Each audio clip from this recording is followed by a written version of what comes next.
and they were ranked. Back on Saturday Morning Sports Talk with the gang. The gang. I just All said right. The gang. All right, we're a gang. There you go. And we're sponsored by Shelby Heating. The OG. Shelby Heating and Air. Give them a call, 704-487-7877. Check them out online, shelbyheating.com. We've got lots of special offers on tune-up, service calls, and more. So once again, give them a call, 704-487-7877. That's Shelby Heating and Air. Yeah. So, sorry, Terry, but there was some questions. This week I was going to ask y'all about Curry, so we know championships change perception.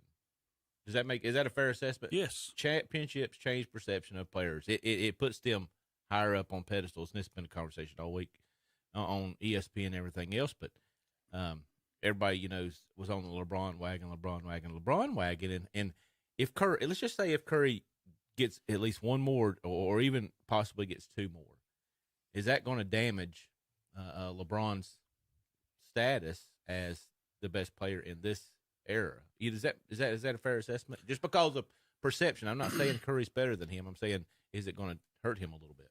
I think it does, because if you go and says LeBron, what is he, 3-6? Mm-hmm. And Curry is what? 4-1? Is he 1? Yeah. Well, Cleveland beat him once. Cleveland had a humongous comeback when they was down 3-0. Yeah. I mean, that's the same thing as trying to compare LeBron to Michael Jordan. I mean, there's no comparison, and see, I think this one means so much to Curry. I don't have Durant. Mm-hmm. I agree. I did it without him. I agree. And I think and that he puts had him a on another limited. He had pedestal. limited Clay. Yeah, that's what I'm saying. I think that put him on another spot. And I liked it when all the guys got together, especially there at the end. There was Clay, there was Draymond, and there was Curry, and all of them had four fingers up. Like, hey, us three have been here for 4. Yeah, LeBron James has won 4 championships, 12, 13, 16, and 20. Okay, he's won 4. So he's won 4, and I guess the amount of times he's gotten to the finals is always going to help him. But really, it's championships, not how many times you got to the finals. It's championships. Yep. So he's won 4 in this era. Curry's played for 13 years. LeBron James, what is it going on? He was 03. I think he was 03 when he came out. Steph Curry? No. LeBron. I think Curry. I think Curry was like 09. Yeah, he was 09. 09. Yeah. Yeah, so he's been around. So, roughly the same era. James a little older, but, you could start making that argument of the greatest player of this era would be Curry because of how well he's done in the finals. How ironic would that be that it's always LeBron?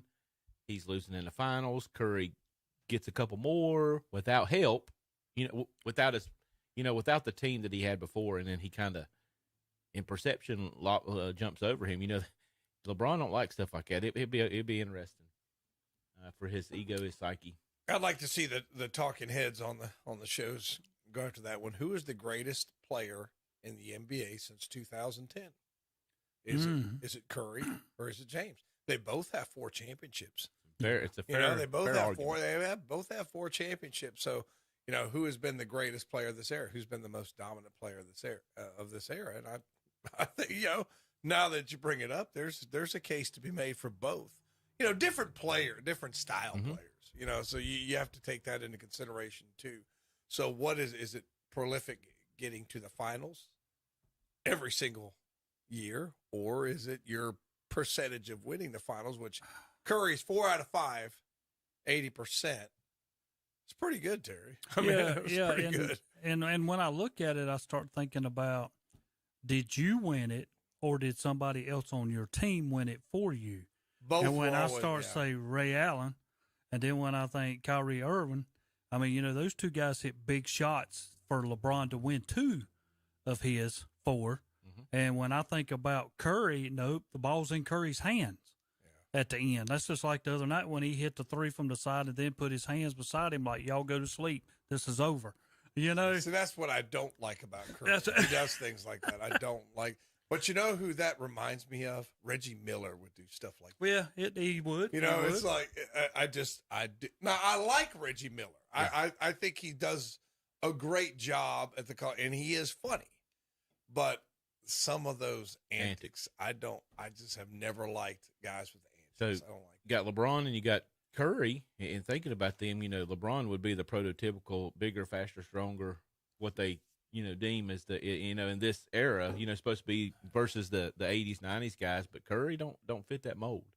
Yeah. Remember when he come out from 09, he come out of Davidson, probably thought he was going to, I really thought that they was going to beat that Kansas team when they were in the, yes. And, he just didn't have enough firepower with him. But he comes in, he's not, really looked at that well. Very small, and he has really found a niche. And Tom, you mentioned it earlier. He's arguably the greatest shooter of all time. I mean, I don't see how in the world he couldn't be at least in the. You can make an argument for top, and he's no less than third. Well, I think he made the NBA change to him. Yeah. I mean, once he come in, he found out, look, I cannot drive against these big guys because I'm getting swatted away. I cannot bully them because I'm not as big as they are. So I'm going to make them where I'm going to shoot from way out here. And if you want to come guard me, I can go deeper and deeper and deeper out and still light you up. And I think that's the biggest point of it. He's made the NBA come to play him now instead of him going to play them. Yeah. He would you just cannot leave him open.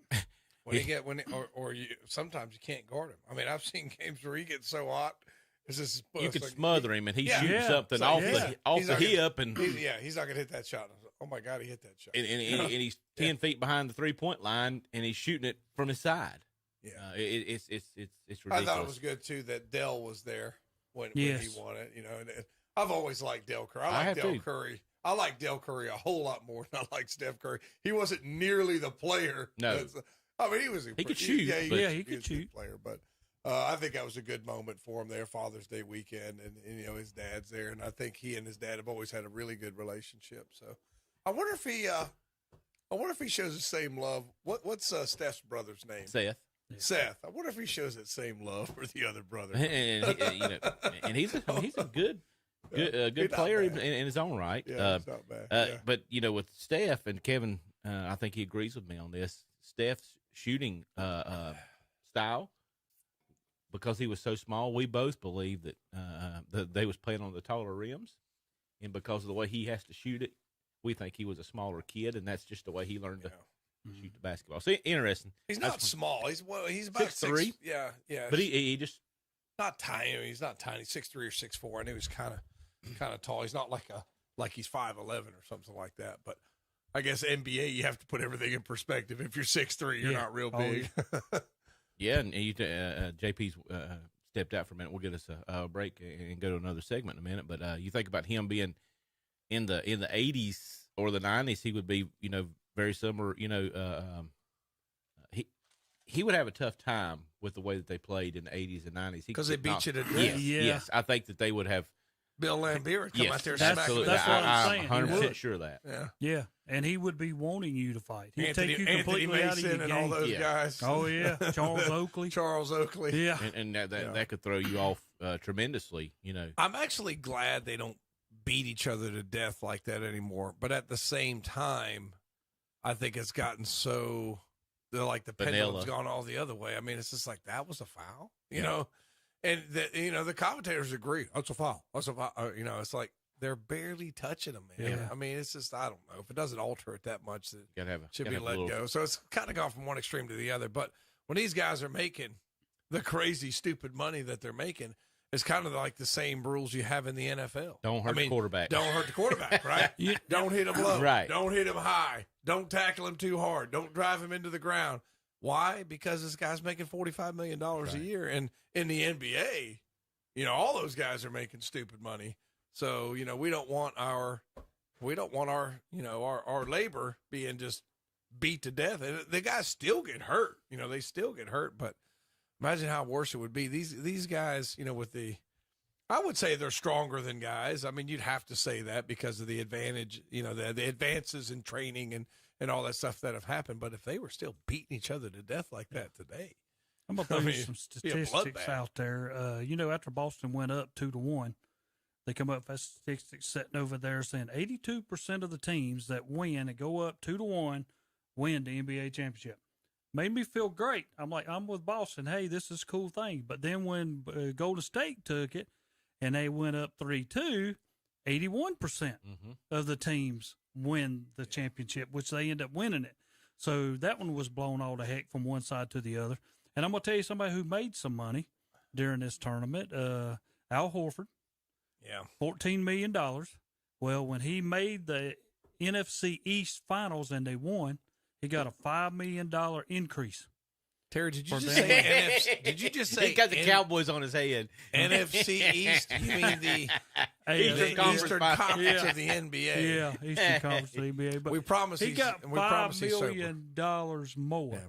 If he would have won it, he would have got 26. Yeah, incentive-based contract. And I'm like, I cannot imagine me having a contract that $5 million to $7 million, $12 million is what I'm playing for. Well, I'd have had to Bill Lambier Jason Tatum for being so bad. You know.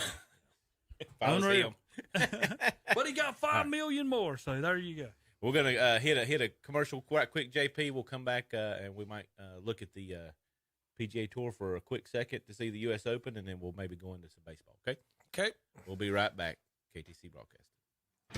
Keep cool this summer with one phone call to Shelby Heating and Air, your family-owned and operated heating and air company. And right now, ask for the exclusive Shelby Heating and Air Summer Special with discounts of up to $750 on quality heating and cooling systems.